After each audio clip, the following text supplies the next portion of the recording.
नमस्कार. मी प्रदीप मुर्मे. आज आपल्यासोबत लातूर जिल्ह्यातील काँग्रेसचे ज्येष्ठ नेते अशोक गोविंदपूरकर आहेत. तसे ते पूर्वीचे राष्ट्रवादी काँग्रेसचे नेते आहेत. 10 जून हा राष्ट्रवादी काँग्रेस पार्टीचा वर्धापन दिन आहे. याच पार्श्वभूमीवर आज आपण तात्यांशी संवाद साधून राष्ट्रवादी काँग्रेसचे ज्येष्ठ नेते शरद पवार यांचं जे काही व्यक्तिमत्व आहे ते जाणून घेण्याचा प्रयत्न करणार. तात्या नमस्कार. नमस्कार. तात्या, राष्ट्रवादी काँग्रेसचे ज्येष्ठ नेते शरद पवार यांचं जे काही व्यक्तिमत्व आहे, यांचं जे काही नेतृत्व आहे, त्याबाबत तुम्ही आम्हाला काय सांगाल? एक नक्की आहे की पवारसाहेबासारख्या मोठ्या उंचीचं नेतृत्व नाही मागच्या काळात महाराष्ट्रात झाले, नाही पुढच्या काळात आता असं नेतृत्व होईल असं मला वाटत नाही. त्याचं कारण असं आहे की राजकारणात एकांगी वाढ होऊन चालत नाही. केवळ राजकारणाने राजकारण करणं हा राजकारणातला गुण नसतो. पवारसाहेबांच्या राजकारणातली थीम 80% समाजकारण आणि 20% राजकारण अशी आहे.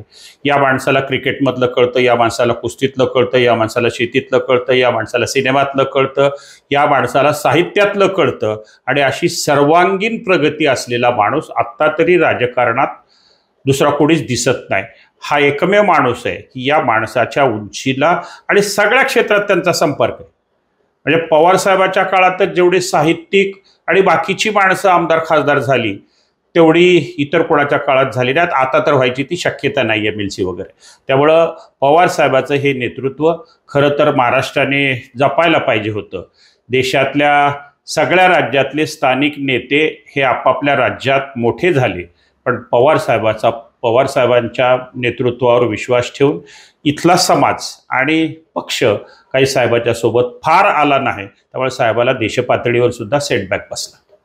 तर ते आपण साहेबांची एवढी स्तुती करता, मग मला पण आता एक उत्सुकता म्हणा किंवा कुतूहल लागलेलं आहे की एवढा मोठ्या उंचीचा नेता, एवढे मोठे नेते शरद पवार साहेबांना अशोक गोविंदपूरकर तात्या सोडून काँग्रेसमध्ये का गेले?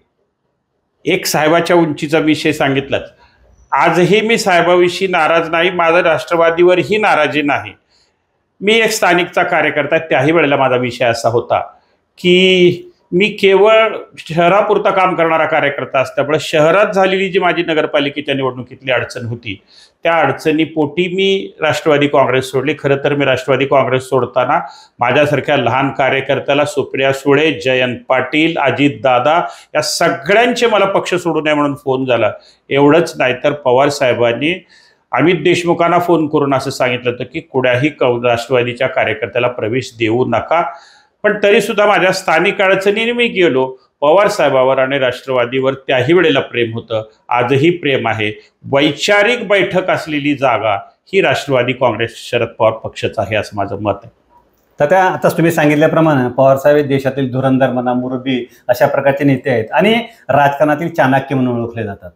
मग आता एवढं सगळं असताना देखील अजित पवार यांनी जे काही बंड केलेला आहे त्यांच्या पक्षामध्ये, तर हा जो काही बंड आहे हा बंड शरद पवार साहेब का रोखू शकले? हाही विषय तिथंच अडकतो. राजकारणात आल्यानंतर राष्ट्रवादी काँग्रेसच्या जन्माची हिस्ट्री जर घेतली तर राष्ट्रवादी काँग्रेस जन्मल्याबरोबर 1999 मध्ये राष्ट्रवादी काँग्रेस परत काँग्रेसच्या सोबत सत्तेत गेली. काँग्रेसमधनंच बाहेर आली, काँग्रेसच्या सत्तेत सोबत गेली आणि राष्ट्रवादी काँग्रेसच्या जन्मापासून ती पुढची 15 वर्ष राष्ट्रवादी काँग्रेस सलगपणे 2015 पर्यंत सत्तेत राहिली. आणि सत्तेत राहिलेल्या पक्षाला विरोधी पक्षात काम करायचं अवघड जातं आणि काँग्रेस संस्कृतीत तर हे खूपच अवघड आहे. त्यामुळं अजितदादाला सत्तेची ऊब पाहिजे हा त्यांचा धर्म आहे. आणि एक काँग्रेसमध्ये कन्सेप्ट अशी आहे मुर्मे सर की सत्तेशिवाय लोकांची सेवा करता येत नाही, असा एक काँग्रेसमध्ये सर्वसाधारण समज आहे. समज बरोबर आहे. मी विरोधी पक्षात 25 वर्ष काम केले. एक साधा नगरसेवक म्हणून जेवढं मला काम करता आलं तेवढ्यात जेवढी मला प्रसिद्धी मिळाली, जेवढं मला लोकांचं प्रेम मिळालं ते विरोधी पक्षातही मिळतं. आपल्या कामाच्या स्टाईलवर आपलं अवलंबून असतं. दादाची सुद्धा स्टाईल आहे, दादाच्या कामाची स्टाईल वेगळी आहे. पण दादाला सत्ते वाचून राहणं शक्य नव्हतं आणि जे काही दादाच्या मागं भाजपवाल्यांनी लफडे लावले त्या लफड्यातनं सगळ्या महाराष्ट्राला माहिती आहे की मध्ये जायचं की सत्तेत जायचं. मी तेव्हाचा माझा शब्द आहे. ते तेव्हाचे महाराष्ट्राचे मुख्यमंत्री देवेंद्र फडणवीस खूप हुशार आहेत. ते काँग्रेसवाल्याला राष्ट्रवादीला एकच सांगायचे, मध्ये या, मध्ये घालणार नाही. भाजपमध्ये या, जेलमध्ये घालणार नाही, ही त्यांची त्यावेळेसची थीम होती. आणि त्यातनं अजितदादांनी कदाचित काही असेलही त्यातनं अजितदादा गेले असतील. पण अजितदादा काही झालं तरी आजही परिस्थितीमध्ये ते पवार साहेबांविषयी, आता तुम्ही बघता की शिंदे आणि ठाकरे एकमेकांच्या कटुता एवढे कटुतेने बोलते, तेवढे कटुता अजित पवार आणि शरद पवार मध्ये नाही. बरोबर. ही एक जमेची बाजू यासाठी आहे की वैचारिकतापेक्षा रक्ताची नाती मोठी असतात. पक्ष काय आहे पण रक्त एक आहे, आणि ही रक्तातली नाती तुटून न देण्याचं एक कौशल्य लागतं. ते दोन्ही पवारात असं माझं मत आहे. तर त्या महाराष्ट्रामध्ये काही घडलं तर शरद पवार साहेबांमुळे घडलं असं म्हणतात. 1993 मध्ये जो भूकंप झाला तो भूकंप सुद्धा पवार साहेबांनी घडवून आणला असं विनोदाने म्हणतात. तर मग आता हे जे काही अजितदादांचं जे काही बंड आहे या बंडाच्या मागे शरद पवार साहेब आहेत असं राजकीय जाणकार बोलतात. तुम्हाला काय वाटतं नेमकं?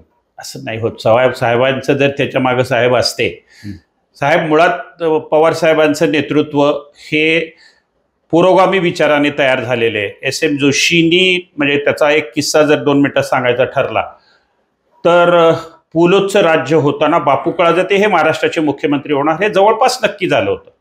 मी तेव्हा फार ज्युनियर कार्यकर्ता होतो. आम्ही मुंबईला चाललो होतो आणि बापू काळजातेंचा सत्कार करत असताना आम्ही हॉटेल रीड्समध्ये होतो. बापू काळजातेने आम्हा सगळ्याला सांगितलं की मी SM जोशीकडे जाईन, SM जोशी ज्याचं नाव सांगतील तो महाराष्ट्राचा मुख्यमंत्री होईल. आम्ही सगळे परत आलो. दुसऱ्या दिवशी शरद पवार, बापू काळजाते, मला वाटतं राजाराम बापू पटेल हे सगळेजण SM जोशींना भेटायला गेले आणि SM जोशीला भेटल्यानंतर SM जोशीने बापूला सांगितलं की बापू, तू पुरोगामी महाराष्ट्रात राहिला असल्यामुळं आणि तू पंढरपूरला शिकला असल्यामुळं महाराष्ट्रातला मराठा तुला मराठा समजत नाही, त्यामुळे तू शरद पवारचं नाव सांग. आणि शरद पवारच एक ताकद अशी की जो राजकारणात फ्रॅक्शन करण्याची ताकद ही शरद पवारात आहे. तू शरद पवारचं नाव सांग. आणि कमाल अशी आहे की दुसऱ्या दिवशी जनता दलाचे 105-106 खासदार असताना बापू काळजातेंनी शरद पवारचं नाव सांगितलं आणि शरद पवार पोलचे मुख्यमंत्री झाले. ही एक ताकद, हा विश्वास लागतो. आणि हा SM जोशी सारख्या ऋषितुल्य माणसाचा विश्वास होता आणि त्या विचारावर पवारसाहेब चालत असल्यामुळे पवारसाहेब कदापिही भाजपच्या जवळ जातील असं मला वाटत नाही. त्यांच्या राजकारणाचा बेस हा पुरोगामी विचाराचा, समाजवादी विचाराचा बेस असल्यामुळे पवारसाहेब जातील असं नाही. राहिला प्रश्न हे दोघं एक आहेत. काय आहे की राजकारणात असू दे का समाजकारणात असू दे, एखादी गोष्ट आपल्याला मिळत नसली की ती बदनाम करायची. शरद पवार तेल लावलेला पैलवान आहे, ते आपल्या हातालाच लागत नाही, मग सगळ्या दिशेने त्याला बदनाम करा. काय झालं की शरद पवारच्या नावानं नारळ फोडा, आणि शरद पवार त्याची की फारशी कधी चिंता करत नाहीत. कारण त्याला माहित आहे की कोणाचं तरी एक नारळ फोडायला दगड लागतो, तो आपल्या डोक्यावर नारळ फोडलं जातं. त्यामुळे पवारसाहेब ह्याची फारशी चिंता करतात असं कधी मी बघितलं नाही. अशा अनेक गोष्टी मी त्यांच्यापाशी बघितल्या की ते फार त्याच्या चिंतेत नसतात, नवा विषय बोला म्हणतात. त्यामुळं पवार साहेबांनी ह्या बंडाच्या मागं आहेत असं सुतराम नाही. असतं तर आत्ता 1.5-2 वर्ष होत आहेत तेव्हाच हे चुलते पुतणी एक झाले असते. पवार साहेबांची वैचारिक बैठक पक्की आहे. तर त्या पंतप्रधान पदाचे सर्व गुण पवार साहेबांच्या अंगी आहेत, पण तरी पण ते पंतप्रधान होऊ शकले नाहीत. त्याच्या मागचं नेमकं काय कारण आहे, काय सांगाल तुम्ही आम्हाला? अख्ख्या महाराष्ट्राने कधी पवार साहेबाला आपला पवार साहेब म्हटलं? लालू प्रसाद यादव बिहारचा नेता होतो, मुलायम सिंग यादव उत्तर प्रदेशचा नेता होतो, NT रामाराव आंध्राचा नेता होतो, पण महाराष्ट्रातल्या तमाम समाजातल्या माणसांनी शरद पवार आपला नेता असं कधी मांडलं? कारण महाराष्ट्रात ती संस्कृतीच नाही. म्हणजे छत्रपती शिवाजी महाराजापासून आपल्याकडे ती पद्धत नाही. शरद पवार तर त्या मानानं खूप लहानच आहेत. खरं तर महाराष्ट्राने एकमुखी पवारसाहेबाच्या मागे जर उभारलं असतं तर या देशाला अटल बिहारी वाजपेयी नंतर एक चांगला सक्षम पंतप्रधान मिळाला असता की ज्याला संबंध देश माहीत आहे, देशाची ओळख आहे, देशातली सगळे खाती मोठे सांभाळलेत, अशा माणसाला संधी मिळायला पाहिजे होती. पण दुर्दैवाने आपल्या महाराष्ट्रातल्या संस्कृतीप्रमाणे आपणच आपले पाय ओढत राहिलो आणि महाराष्ट्राला आली संधीला आपण घालवलेली आहे. पुढच्या काळात ती संधी मिळायची आणि साहेबाचं व बघता आता ती संधी येईल असं मला वाटत नाही. पवार साहेबांच्या पाठीमागे महाराष्ट्र भक्कमपणे का उभा राहिला नाही, काय कारण आहे त्याच्या मागचं? प्रत्येकाला महाराष्ट्रामध्ये स्वतःची राजकीय अस्मिता आहे. पवारसाहेब मोठे झाले तर माझं काय? आणि आपल्याकडच्या महाराष्ट्राच्या राजकारणातली स्वातंत्र्य काळानंतर विशेषतः 60-65 नंतर जी थीम राहिली, ती थीम राहिली आहे सहकारावर आधारलेला महाराष्ट्र. मग सहकारातून शिक्षणातून समृद्धी, ही जी सिस्टीम झाली त्या सिस्टीममध्ये प्रत्येकाला आपलं साम्राज्य उभा करायचं आहे आणि त्या साम्राज्याला कुणीतरी एक छत्रपती पाहिजे की ज्याच्या हाताखाली आपण सगळेजण काम करू, त्याचे मांडलिक म्हणून राहू पण आपण त्याच्यासोबत राहू. ही जी प्रवृत्ती महाराष्ट्रात राहिली त्या प्रवृत्तीने पवारसाहेबाला फक्त एक आपल्याला छत्र पाहिजे म्हणून पवारसाहेब सांभाळले, पण पवारसाहेबाला आपली मदत झाली पाहिजे असं म्हणणारा कोणीही खालचा सुभेदार पवारसाहेबाचा राहिला नाही. आत्ता पळून गेलेले सगळे सुभेदार त्या वाटणीतले, प्रत्येकाच्या शिक्षण संस्था, साखर कारखाने, दूध संघ वाचवायला ते पळून गेले. पवारसाहेबांनी ह्यांना हस्ते मदत केलेली, मोठं केलेलं आहे. पण ती सगळी जाण सोडून हे सगळेजण, सगळे सुभेदार आपल्या सरदाराला सोडून निघून गेलेले आहेत. त्या सरदाराचं नुकसान नाही, नुकसान त्या सुभेदारांचंच होणार आहे. कारण सुभेदारी ही दिलेली असते, सरदार हा झालेला असतो. बरोबर. त्यामुळं पवारसाहेब सरदार आहेत ते सरदारच आहेत, बाकीचे सगळे सुभेदार आहेत, हे होतील आहेत उद्या. बरं, हे कुठल्याही सुभेदारांनी कसं आहे आपण बघितलंय, इथं आपल्याकडं सुभेदार मोगलाच्या राज्यातही होते, महाराजांच्या राज्यात होते. म्हणजे त्यांना त्यांची सुभेदारी टिकवायची. महाराज राहिले काय, मोगल राहिला काय. त्यामुळे हे पवारसाहेबाचा ह्यात दोष नाही. दोष असेल आणि दुर्दैव असेल तर आपल्या महाराष्ट्राचं आहे. हे महाराष्ट्राला आलेली संधी गेली, ती संधी पुन्हा कधी मिळेल असं वाटत नाही. भाजपच्या रूपाने आपल्याकडे मिळाली असती तर प्रमोद महाजनला, नितीन गडकरीला मिळाली असती, काँग्रेसच्या रूपाने मिळाली असती तर ती शरद पवारला मिळाली असती. पण या दोन्हीही बाबतीत महाराष्ट्र दुर्दैवी ठरला असं माझं मत आहे. पवार साहेबांची एखादी अविस्मरणीय घटना तात्यांची काय सांगाल तुम्ही आम्हाला, एखादी आठवण? पवारसाहेब एक असं नेतृत्व मुर्मे सर, याची स्वतःची एक यंत्रणा आहे आणि ही यंत्रणा मी अनुभवलेली आहे. त्याची 2 उदाहरणं सांगतो. 2000 साली राष्ट्रवादी काँग्रेस तयार झाली तेव्हा येस काँग्रेसमध्ये असलेले काही लोक शरद पवारांची इथं मित्र होते. त्यावेळा 2000 साली मी राष्ट्रवादीत प्रवेश केला, जनता दलातनं राष्ट्रवादीत प्रवेश केला होता आणि पाशा पटेल आमचे उमेदवार होते आणि शिवाजी कवेकर हे जनता दलाचे उमेदवार म्हणून युतीतले उमेदवार होते. सकाळी एक बारामतीचा एक व्यापारी माणूस आला, तो दिवसभर गावात फिरला, मी त्याच्यासोबत होतो. संध्याकाळी ते जेवायला त्या काळातले पवारसाहेबांचे त्या काळचे जुने सहकारी ॲडव्होकेट विठ्ठलराव दोडले जे MSEBचे डायरेक्टर होते, त्यांच्या घरी तो व्यापारी जेवायला आला. दिवसभर गावात फिरला होता, अहमदपूर, निलंगा, इकडे तिकडे सगळीकडे फिरणं झालं होतं. जाताना त्या माणसाने मला एक तार करायला दिली. तार दिली, मी माझ्या ड्रायव्हरला सांगितलं तार करून ये. तार करायला माझा ड्रायव्हर गेला, तार करून आला आणि त्याच्यानंतर 3 दिवसानंतर पवारसाहेबाचा निलंग्यातून दौरा होता, उदगीरला जायचा. त्यात लातूरलाच पवारसाहेबाची सभा ठरली होती, ती सभा कॅन्सल झाली. ती कॅन्सल यासाठी झाली मुर्मे की ती तार पाठवली होती, त्या तारेत फक्त मायनाच एवढा होता, ट्रॅक्टर फसले आहे. आणि शरद पवारांना ट्रॅक्टर फसले हा निरोप गेल्यानंतर त्यांनी लातूरला दिलेली शिवाजी कवेकरची सभा रद्द केली. आणि शिवाजी कवेकरचं त्यावेळेसचं निवडणुकीचं चिन्ह माणिक जाधव आणि शिवाजी कवेकरचं दोघांचंही चिन्ह ट्रॅक्टर होतं. ट्रॅक्टर असल्यामुळं तेवढी एकच तार आणि ही यंत्रणा ही सेपरेट होती. जिल्ह्यातली कोणती जागा येईल आणि कोणती पडेल ही त्या यंत्रणेने कळलं होतं. अशी यंत्रणा आता देशात कुणाकडेही नाही. त्याच्यानंतरचा माझ्या स्वतःच्या बाबतीतला निर्णय असा की मी जनता दलातून राष्ट्रवादीत आल्यानंतर वसंतराव काळे, बाळासाहेब जाधव, बाबासाहेब पाटलांची सगळ्यांची इच्छा की मी शहराध्यक्ष व्हावं. पण तत्कालीन तेव्हा आमच्यासोबत असलेल्या शिवाजी कवेकरांची इच्छा नव्हती की मी शहराध्यक्ष व्हावं. शिवाजी कवेकरने मला विरोध सुरू केला आणि त्या विरोधामध्ये खूप माझ्यावर आरोप झाले, सगळं झालं.